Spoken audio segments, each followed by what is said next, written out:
que é o estado de presença? O que significa isso? Será que ele é aquilo que você pensa que é? Será que o estado de presença é aquilo que você tem na sua mente, que você acredita que é? Não. Por quê? Porque você não consegue pensar sobre o estado de presença. Por isso que você tem que ficar muito atento. Nós vamos usar palavras para tentar acessar aquilo que as palavras ou a mente, o pensamento, não consegue acessar. Nós vamos tentar abrir um caminho para depois conseguir acessar. Então, primeiro, entender, mas sempre entendendo que não tem nada que você precisa entender para entrar no estado de presença. A mente não consegue acessar o estado de presença. Vou repetir. Você não consegue acessar o estado de presença através da mente. Por isso que nós temos esses dois pontos. Quais são os pontos?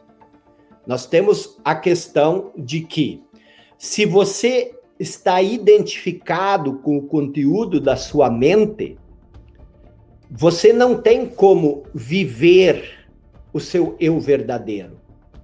Jesus disse isso também, que você não pode servir, você não pode agradar a dois senhores. Ou você vive identificado com o falso eu, ou você vive identificado com o seu verdadeiro eu. Então, o que é estar presente? Estar presente é estar com a mente quieta, mas alerta. E o que é não estar presente? Não estar presente é quando você está mergulhado em seus pensamentos, quando você está preso a eles, quando você está identificado a eles, quando você está completamente absorvido pelos seus pensamentos, toda a sua atenção é consumida pelo seu pensamento, tá? Então, quando isso acontece, você não está presente. Você está presente quando você está enraizado dentro de você. Quando você, as raízes, o seu ponto de referência, as raízes estão dentro do seu corpo interior. E você não está presente quando você está totalmente enraizado na mente. Quando o corpo só serve para carregar a mente. Muitas vezes você nem sente o corpo está todo dolorido, todo tenso, e você nem percebe isso. Por quê? Porque toda a sua consciência está presa na mente, está presa no pensamento. Então, quando isso acontece, eu lembro da minha tia, a gente morava lá no interior, e os filhos da minha tia foram lá para a região do Vale dos Sinos, perto de Porto Alegre, que fica umas 6 horas de carro, trabalhar lá na cidade. Eles foram morar para lá. E a minha tia, que nunca tinha saído do interior, decidiu ir visitar os filhos para lá. E só que quando você é do interior, você tem um medo terrível da cidade grande. E ela tinha aquele medo de que alguém poderia roubar a bolsa dela com o dinheiro. E aí no ônibus, quando ela dormiu, ela pegou e segurou a bolsa dela com tanta força que ela machucou todo o pescoço. Depois parecia que ela tinha sido, tentado se enforcar, porque ficou aquelas marca azul em torno do pescoço, assim. E aí ela veio lá em casa e a minha mãe perguntou, mas o que aconteceu no teu pescoço? Ela disse, não, isso foi segurando a bolsa. Quer dizer, a mente, a tensão, o medo era tão grande que ela não sentiu que ela estava machucando o corpo dela. E isso acontece muito com a gente. Não só machucar fisicamente, como emocionalmente.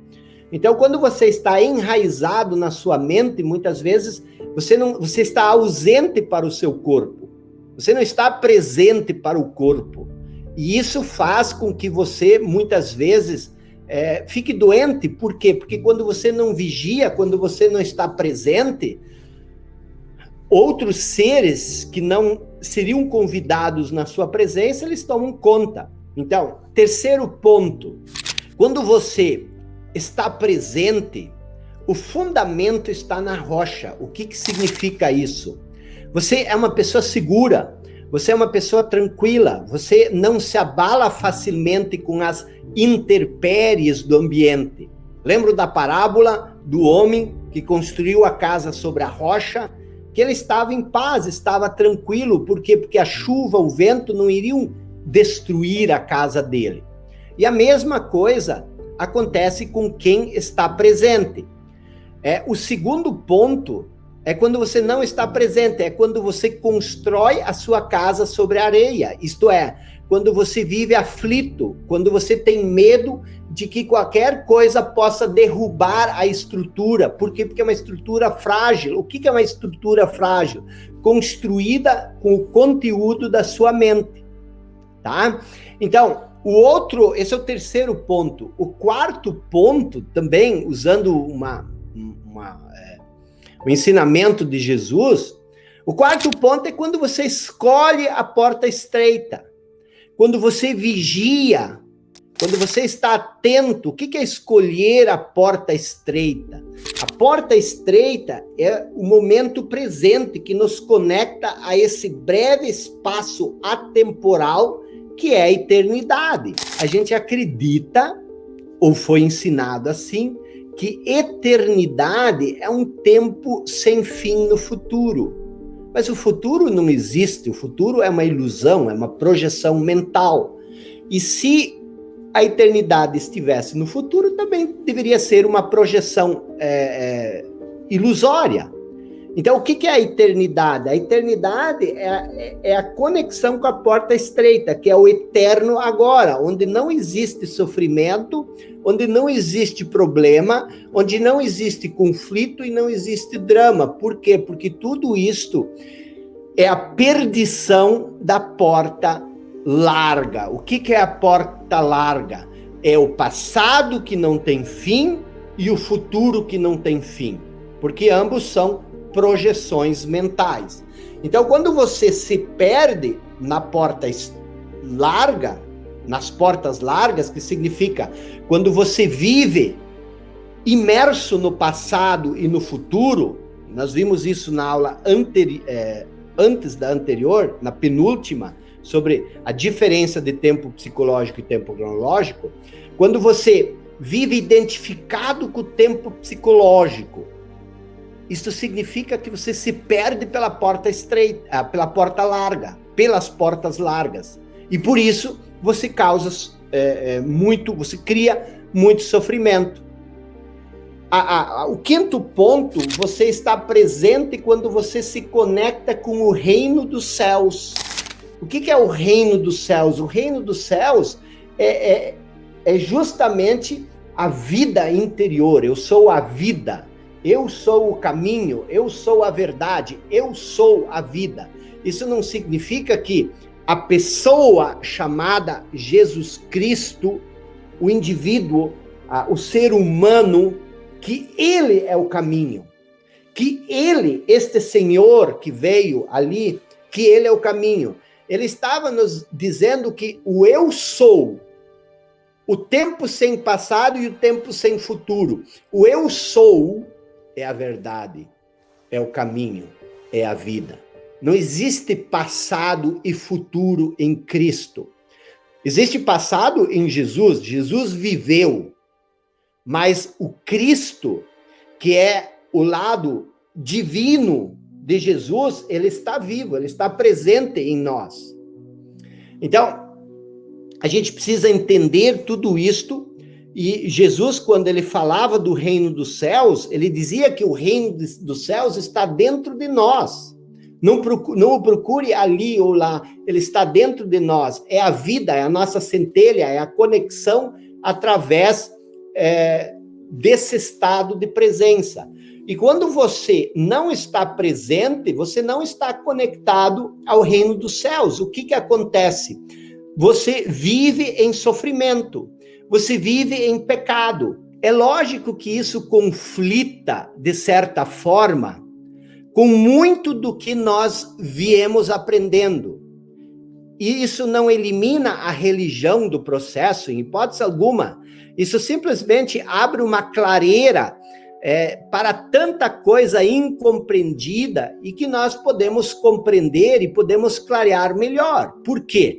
Porque nada tem aliviado a nossa vida. O que é o pecado? Está dizendo aqui que o oposto de se conectar com o reino dos céus, que é o verdadeiro eu, que é o nosso lado divino, que é a centelha divina que existe dentro de nós, existe a vida em pecado. O que é o pecado? Pecar significa errar o alvo. A origem da palavra vem de errar o alvo. O pecar é uma palavra que os arqueiros usavam, e quando eles erravam o alvo, eles diziam que havia um pecado. Então, o que é o pecado original? É quando você erra o alvo da sua origem.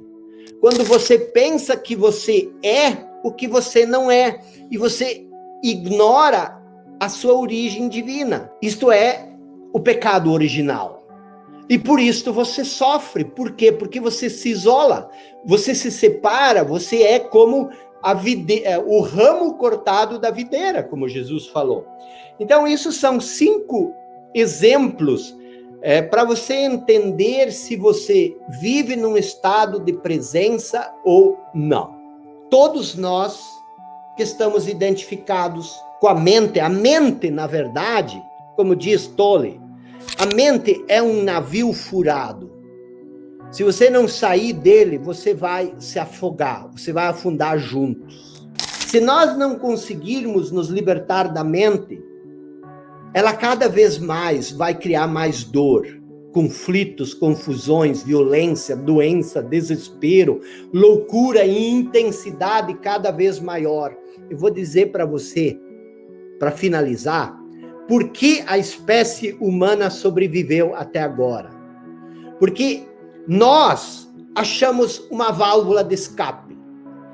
O que nos mantém vivos ainda como espécie é o fato de que nós encontramos meios para nos manter abaixo do nível da mente. Nós conseguimos algumas pequenas doses de paz, de tranquilidade, quando nós conseguimos escapar da mente, nos levando abaixo da mente. Uma delas é o sono. Outras são coisas como televisão.